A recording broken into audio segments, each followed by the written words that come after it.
اشرف الانبیاء والمرسلین نبینا محمد وعلی آلہ وصحبہ اجمعین ومن تبعہم بإحسان الی یوم الدین اما بعد۔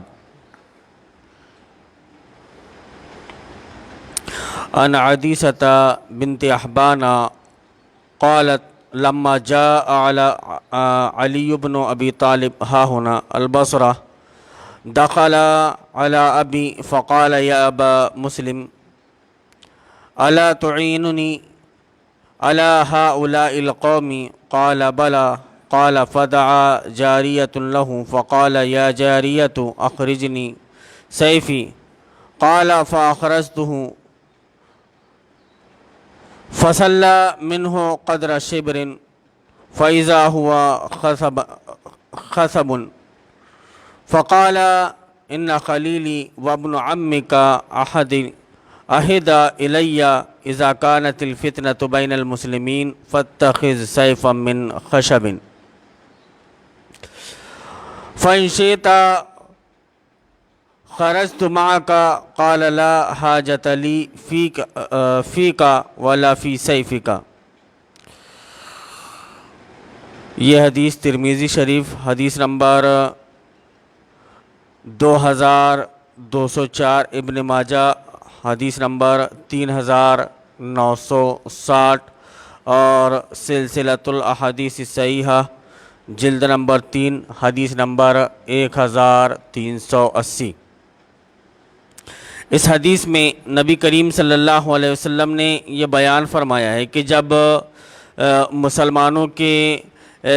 درمیان فتنہ پیدا ہو جائے، مسلمانوں کے درمیان فتنہ پیدا ہو جائے تو اس وقت فتنوں سے دور بھاگنا چاہیے۔ جو حدیث ابھی آپ نے سنی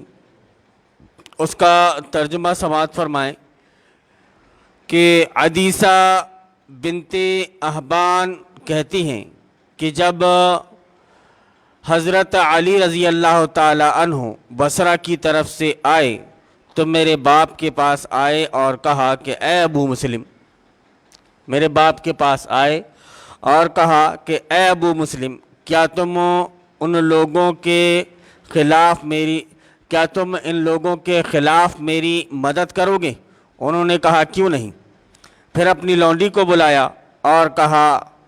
لونڈی میری تلوار نکال لاؤ۔ وہ تلوار لے آئیں، انہوں نے ایک بالش کے بقدر تلوار میان سے نکالی، تلوار میان میں تھی، اس سے نکالے تلوار، کتنی اتنی ایک بالش کے بقدر، ایک بالش کے بقدر تلوار میان سے نکالی، وہ لکڑی کی تلوار تھی۔ پھر کہا کہ میرے دوست اور تیرے چچا زاد محمد صلی اللہ علیہ وسلم نے مجھے یہ وصیت کی تھی کہ جب مسلمانوں میں فتنے ابھر آئیں تو لکڑی کی تلوار بنا لینا۔ اب اگر تم چاہتے ہو تو میں یہ لکڑی کی تلوار لے کر تمہارے ساتھ آ جاتا ہوں۔ انہوں نے کہا کہ مجھے تیری اور تیری تلوار کی کوئی ضرورت نہیں ہے،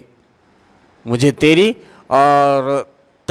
تیری تلوار کی کوئی ضرورت موجود نہیں ہے، کہ مجھے ایسی تلوار کی ضرورت نہیں ہے۔ اب یہاں پر ہمیں یہ سمجھ میں آتا ہے کہ نبی کریم صلی اللہ علیہ وسلم نے فتنوں کے دور میں بھی ہمیں کیسے رہنا ہے یہ بھی سکھا دیا۔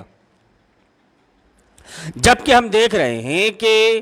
آدمی مسلک کی بنیاد پر، فرقے کی بنیاد پر ایک جماعت دوسری جماعت کے ساتھ نبرد آزمائیں، لڑائی بھڑائی چالو ہے کہ میرے مسلک کے آدمی کو تو نے ایسا کہا تو کیوں کہا، میری جماعت کے آدمی کے لیے تو نے ایسے الفاظ استعمال کیا تو کیوں کیا۔ وہاں پر بھی آدمی اب تو میں تو ترجمے میں بھی میں کیا کہہ رہا ہوں کہ تو نے میرے آدمی کے ساتھ میں ایسا کیا، کیسے کیا، جبکہ آدمی دائرے میں رہتا ہے کہ بھائی آپ کو ایسا نہیں کرنا چاہیے، تو میں اور اس کے بعد میں پھر لڑائی جھگڑے۔ یہ نبی کریم صلی اللہ علیہ وسلم کا اشارہ تھا کہ باہمی اختلافات کی طرف کہ کس طرح سے تمہارے درمیان آپس میں اختلافات رونما ہو جائیں گے. کیسے اختلافات, کیسے فتنے تمہارے اندر پیدا ہو جائیں گے. تو ایسی صورت میں تمہاری یہ حالت نہ ہو کہ تم ایک دوسرے کے دست و گریباں ہو, ایک دوسرے کو پکڑ کر کھینچو اور انہیں مارو. یہ حال تمہارا نہیں ہونا چاہیے. جبکہ آج ہم دیکھ رہے ہیں کہ سیم انہی حالات سے نبی کریم صلی اللہ علیہ وسلم کی امت گزر رہی ہے, صرف ایک بنیاد پر, صرف ایک وجہ پر, ایک وجہ سے, وہ یہ کہ میرے مسلک کا آدمی ہے, یہ غلط نہیں ہو سکتا, یا یہ میرے مسلک کا عالم ہے, آپ اس کو غلط نہیں کہہ سکتے. یہ ساری چیزیں آ رہی ہیں اور نبی کریم صلی اللہ علیہ وسلم کے فرامین کو بالکل بھلا دیا جاتا ہے. جبکہ آپ نے دیکھا کہ انہوں نے بلایا اپنی لونڈی سے تلوار کو اور ایک بالش تلوار کو باہر نکالا تو کیا تھی, وہ لکڑی کی تلوار تھی. اب کیا ہوگا کہ مسلمان, ایک مسلمان دوسرے مسلمان سے آپس میں لڑے گا, آپس میں اختلاف پیدا کرے گا, آپس میں لڑے گا, تو ظاہر سی بات ہے کہ اسلام کی طاقت کمزور ہوگی اور دوسروں کے درمیان یہ میسج جائے گا کہ یار اسلام یہی سکھاتا ہے کیا, جبکہ اسلام کی تعلیمات کچھ اور ہیں. اسلام آپ کو کچھ اور سکھاتا ہے کہ بھئی ایسا نہیں ایسا کر لو, ایسا نہیں ایسا کر لو. آدمی ایک ایک بالش سے زمین کے لیے لڑ رہا ہے, تو ایسا, اور ہوشیاری زیادہ, آدمی ہوشیاری زیادہ, اور پھر اس کے بعد میں ڈائلاگ مارتا ہے کہ ارے میاں ایسا ہوا ویسا ہوا, تو ہمارے آبا و اجداد نے تو ایسا ہی کیا ہوگا نا, ہمارے آبا و اجداد نے تو ویسا ہی کیا ہوگا نا. پرانے زمانے کے, آج کل تو نئی تعمیرات ہو گئی, پرانے زمانے میں جو تعمیرات ہوا کرتی تھیں وہ کویلو والی, تو آدمی نے کمچی بڑا بڑا کر کے اپنی الٹی اتنی لمبی کر لیا, ہوشیاری بتا بتا کر. اب بعد میں یہ کہہ رہا ہے کہ جبکہ اولتی اتنی تھی, لیکن اولتی جہاں سے پانی ٹپکتا ہے کویلو والے مکان میں, تو وہاں پر آدمی نے کہ چلو ٹھیک ہے بھائی, اب یہ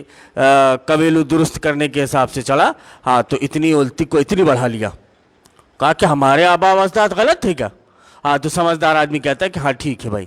ہمیں آپس میں ایک دوسرے سے لڑنے سے کیا فائدہ, آپس میں ہم ایک دوسرے سے لڑیں گے, ظاہر سی بات ہے کہ سامنے والا دیکھے گا, مزہ لوٹے گا اور طاقت کمزور ہوگی اسلام کی. اسلام کے تئیں ایک غلط میسج جائے گا کہ کیا اسلام ان کو ایسا ہی سکھاتا ہے, یا پھر چھوٹی چھوٹی چیزوں کی وجہ سے کہ بھئی دو بچے آپس میں لڑ پڑے, پتا چلا کہ دو بچوں کے لڑنے کی وجہ سے دو خاندان آپس میں لڑنے لگے, یا ایک ہی خاندان کے دو پھکے ہو گئے, دونوں آپس میں لڑنے لگے. یہ کیسے ہو سکتا ہے بھائی؟ لڑکے بچے ہیں, لڑائی جھگڑا آپس میں ہوتا رہتا ہے, لڑائی جھگڑا ہو گیا, صلح صفائی کرا دو, کام ختم. لیکن اب آپ کی اگر یہ سوچیے آپ کہ نبی کریم صلی اللہ علیہ وسلم کے جو فرامین تھے, آپ صلی اللہ علیہ وسلم نے بیان فرمایا کہ لکڑی کی تلوار اپنے پاس میں رکھ لینا. انہوں نے کہا کہ لکڑی کی تلوار نکال کر کے انہوں نے بتایا کہ یہ ہے بھائی, اب اس کے ساتھ میں چلو. اب ظاہر سی بات ہے کہ کس کا کیا نقصان ہونے والا ہے. تو اس طرح سے ہر ایک موقع پر, ہر ایک جگہ پر آپ کو اس بات کا خیال رکھنا ہے کہ اسلام کو کسی طرح سے آپ کے عمل سے نقصان نہ پہنچے. آج جو اسلام کو نقصان پہنچ رہا ہے وہ مسلمانوں کے اعمال سے, خود مسلمانوں کے اعمال سے, کیونکہ مسلمانوں کے اعمال ایسے ہو گئے جیسا اسلام نہیں چاہتا کہ ان کے اعمال ویسے ہوں. اسلام ان کو سدھارنا چاہتا ہے, لیکن وہ آپسی اختلافات میں ملوث ہیں, آپسی اختلافات کی وجہ سے ایک دوسرے سے لڑ رہے ہیں, ایک دوسرے کے دست و گریباں ہیں, جبکہ وہ دونوں کو مل کر اسلام کی تعلیمات لوگوں کے سامنے پیش کرنی چاہیے تھی. تو ان ساری چیزوں کو آپ صلی اللہ علیہ وسلم کا یہ فرمان جو میں نے ترمذی شریف کے اندر جو آپ صلی اللہ علیہ وسلم کا یہ فرمان ہے، اور علامہ ناصر الدین البانی رحمۃ اللہ علیہ نے سلسلۃ الاحادیث الصحیحہ میں بھی اس حدیث کو ذکر کیا ہے، یہ جو آپ کے سامنے بیان کیا، تو یہ حل ہے کہ آپ ایسے دور میں جب یہ ساری چیزیں پیدا ہو جائیں تو آپ کو کیسے رہنا ہے۔ آدمی یہ کہے گا کہ رمیہ تم تو ہمارے خاندان کے آدمی ہو لیکن ہماری طرف سے بولتے نہیں۔ یہ فرق ہوگا کہ آپ خاندان کا خیال نہیں رکھتے، آپ اسلام کا خیال رکھتے ہو، یہ فرق ہوگا۔ اور یہ چیزیں آپ کو پیش کرنی ہوں گی لوگوں کے سامنے تاکہ لوگ سنیں، سنبھلیں اور راہ راست پر آئیں اور اسلام کو سمجھیں کہ سچا اسلام کیا ہے، اسلام اپنے چاہنے والوں سے، اسلام اپنے ماننے والوں سے کس بات کا مطالبہ کرتا ہے۔ اللہ رب العالمین سے دعا ہے کہ اللہ رب العالمین تو ہمیں توفیق دے کہ ہم کتاب اللہ اور سنت رسول اللہ کے مطابق عمل کرنے والے بن جائیں، ہماری زندگی جو گزرے احکام شرع کے مطابق گزرے۔ اللہم ارنا الحق حقا وارزقنا اتباعہ وارنا الباطل باطلا وارزقنا اجتنابہ، آمین یا رب العالمین۔